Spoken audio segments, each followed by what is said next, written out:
Good morning. আমাদের দিনরাত্রির নতুন আরেকটি ভ্লগে আপনাদেরকে স্বাগত। আশা করি সকলে ভালোই আছেন। এত বৃষ্টি হচ্ছে দুদিন ধরে, চারিদিকে পুরো জল থই থই। কিন্তু যারা বাড়িতে রয়েছে তাদের বেশ মজা, কিন্তু যারা বাইরে বেরোচ্ছেন তাদের কিন্তু বেশ অসুবিধে হচ্ছে। উত্তম তো বেশ বগর বগর করলো সকালবেলায় উঠে। যাই হোক, এই দেখুন আমার পুঁই গাছটা কত বড় হয়েছে। ভাবছি এর মাথাটা কেটে দেব, তাহলে একটু ঝাঁকড়া মতন হবে আর পাশ দিয়ে আরও ডালও বেরোবে। আজ উত্তম ধরবে 8টার ট্রেন, তাই ওকে খাবারটা দিয়ে দিয়েছি। ও খাওয়া দাওয়া করে নিচ্ছে এখানে, তারপরে রেডি হয়ে নেবে। আর আমি যাব আজকে মায়ের বাড়িতে, মা নিমন্ত্রণ করেছে।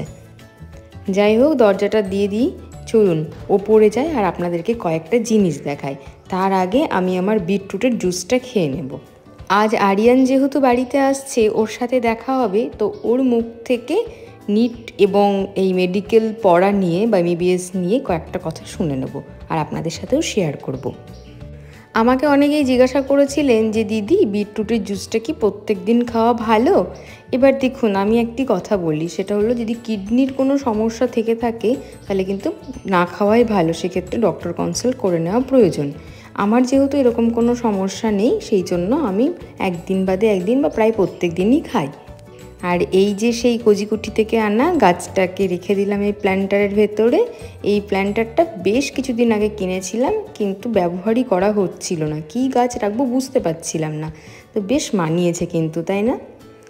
আর আমার না আর্টিফিশিয়ালের থেকে আসল গাছ এই কিচেনে বা বাড়ির বিভিন্ন জায়গাতে ভীষণ ভালো লাগে।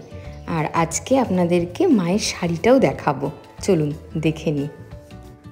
শাড়িটার নাম আমার ঠিক মনে নেই, তবে পিওর ম্যাটেরিয়ালেরই, সিল্কের, সাউথেরই একটি সিল্ক।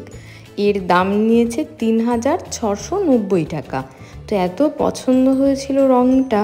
আর আমার মা না সবুজ রং ভীষণ ভালোবাসে, তো প্রত্যেক বছর কোনো না কোনোভাবে আমি সেই সবুজ রঙের শাড়িই মাকে দিয়ে দিই। আপনারা যদি গত বছরের ভ্লগ মানে দুর্গাপুজোর সময় আমি মাকে যে শাড়ি দিয়েছিলাম সেটা দেখে থাকেন, তাহলে দেখবেন সেক্ষেত্রেও মানে মাকে আমি সেই সবুজ রঙেরই একটা সিল্কের শাড়ি দিয়েছিলাম। এবার ভেবেছিলাম দেব না, কিন্তু পছন্দ হয়ে গেল, কি করব বলুন। আর মাকে ভিডিও কল করেছিলাম, তো মায়েরও খুব পছন্দ হয়েছে, সেই জন্য এই শাড়িটি নিয়ে নিয়েছি।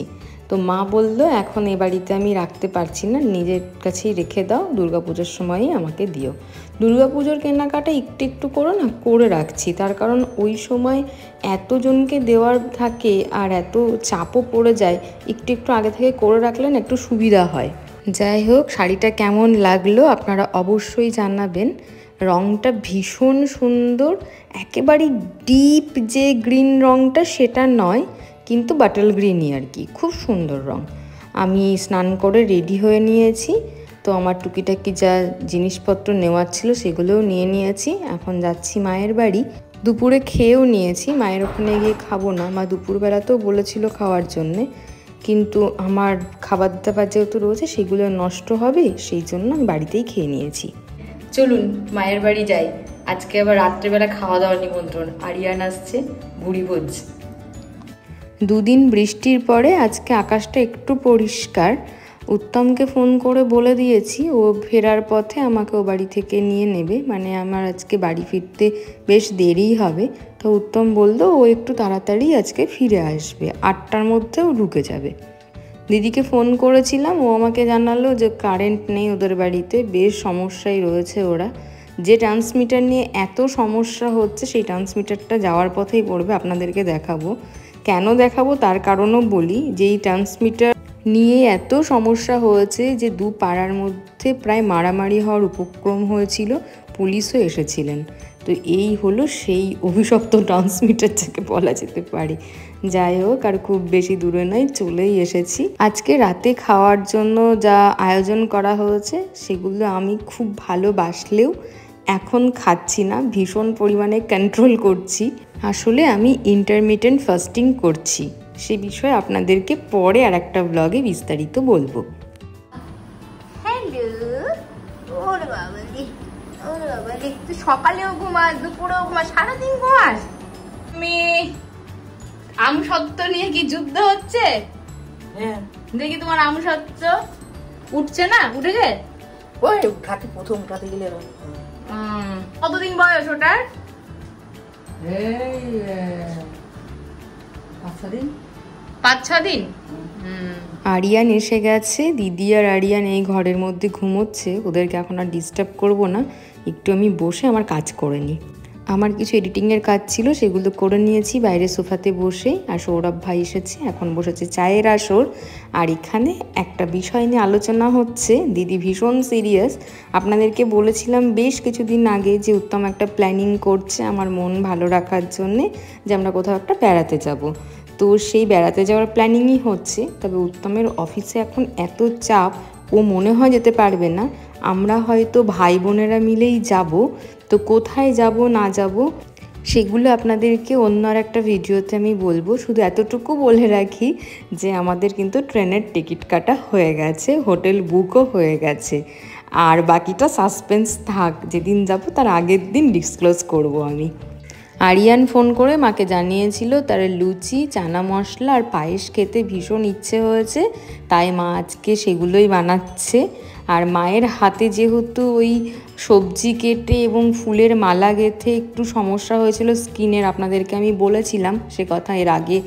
তো সেই জন্যে মা খুব ভালো করে এই বাসনপত্র পরিষ্কার করতে এখন পাচ্ছে না।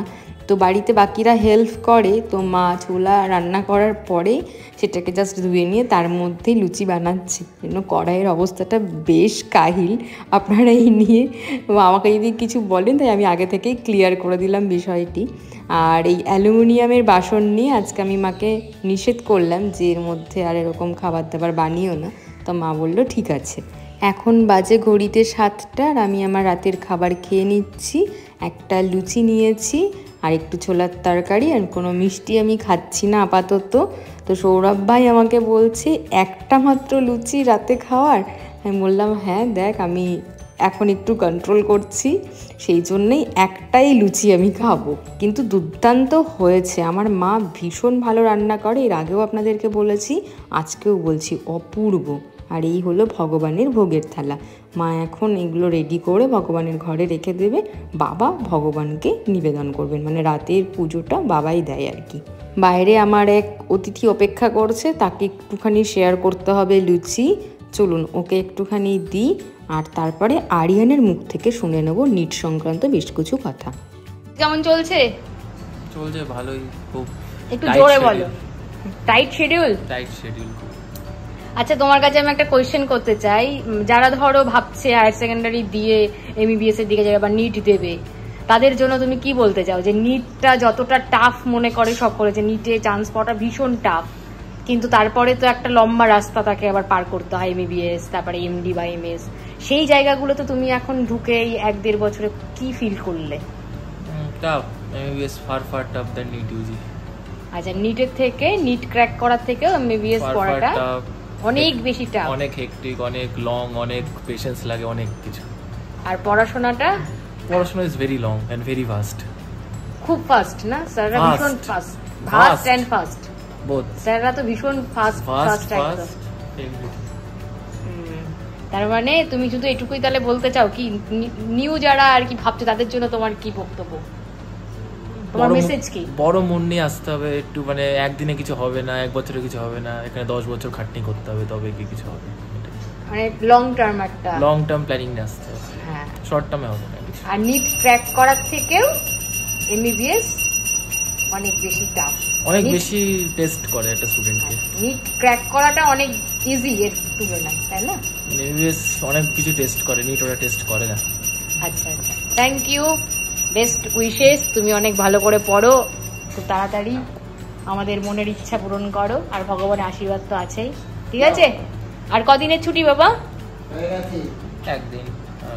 আপনারা শুনে নিলেন তাহলে বিষয়টি। আমরা অনেকেই ভাবি যে একবার নিট পেয়ে গেল মানে আমার বাচ্চা একদম ভীষণভাবে সুরক্ষিত। হ্যাঁ, অবশ্যই চান্স পাওয়াটা তো ভীষণ ডিফিকাল্ট, কিন্তু তারপরের জার্নিটা আরও ডিফিকাল্ট। দেখি বাবা, একটু উত্তম এলো বুঝি না? দেখি, আপনি আসুন, তাড়াতাড়ি আসুন, আমার বাড়ি যেতে হবে, আমার অনেক ছিল। দিন ভালোই থাকে। তোমার ডিনার রেডি আছে, দাঁড়াও জল দিই। বাবা খেয়ে টেস্ট করে বল কেমন হয়েছে। আরিয়ান ছোটবেলা থেকেই লুচি খেতে ভীষণ ভালোবাসে, লুচি আর ছোলার তরকারি। কেমন টেস্ট? দারুণ। মা এদিকে গরম গরম লুচি ভাজছে আর সকলকে দিচ্ছে। উত্তম কড়া ফোলা লুচি খেতে খুব ভালোবাসে, মানে একটু সাদা থাকলে হবে না, লাল লাল হবে লুচিটা আর একদম ফোলা হতে হবে। সেই জন্য মা ওর জন্য আরও স্পেশালি এখন বানাচ্ছে। আর চলুন, থালা রেডি করে দিয়েছি, এবার উত্তমকে দিয়ে দিই। আর বাবা নিয়ে এসেছে কালাকাঁদ, তো আমি কালাকাঁদ খাইনি, আপনাদেরকে প্রথমেই বললাম যে আমি মিষ্টি খাচ্ছি না। বাবানকে মা অনেকটা পায়েস দিয়েছে, অতটা পায়েস ও খাবে না, তাই বাবান আমাকে বলল যে যদি জামাইকে পায়েস দাও তাহলে অন্য বাটিতে ওর পায়েসের ওখান থেকে একটু তুলে দিতে। তো আমি সেটাই ভাবছি, একটা বাটি নিয়ে এসে সেখান থেকে তুলে উত্তমকে দিয়ে দেব। এতটা পায়েস সাথে না খাওয়াই ভালো। আর কি বলুন তো, বাঙালির এই যে খাওয়াটা না, এই যে প্রিয় খাবার, এর মধ্যে যে কত ক্যালোরি থাকে মানে সেটা তো আমরা হিসেব করি না। বাঙালি তো খাদ্যরসিক, খেতে ভীষণ ভালোবাসে, কিন্তু ক্যালোরিটা একটু মেপে খাওয়াটাও দরকার আছে। ওর খাওয়া হয়ে গেছে, এবার বাড়ি যাব। টাটা। নিয়েছি। আসলে উত্তম খেতে খেতে একটা কথা বলেছিল যে বাসি পায়েস খেতে বেশ ভালো লাগে, তাই একটু পায়েস আমি নিয়ে নিলাম ওর জন্যে, যদি কালকে খাই অফিস যাওয়ার সময় তো খেয়ে নেবে। আজকের মতন দিনটা এভাবেই কাটলো, আমরা বাড়িও পৌঁছে গেছি। আজ তাহলে আসি, ব্লগটা কেমন লাগলো অবশ্যই জানাবেন। শুভরাত্রি।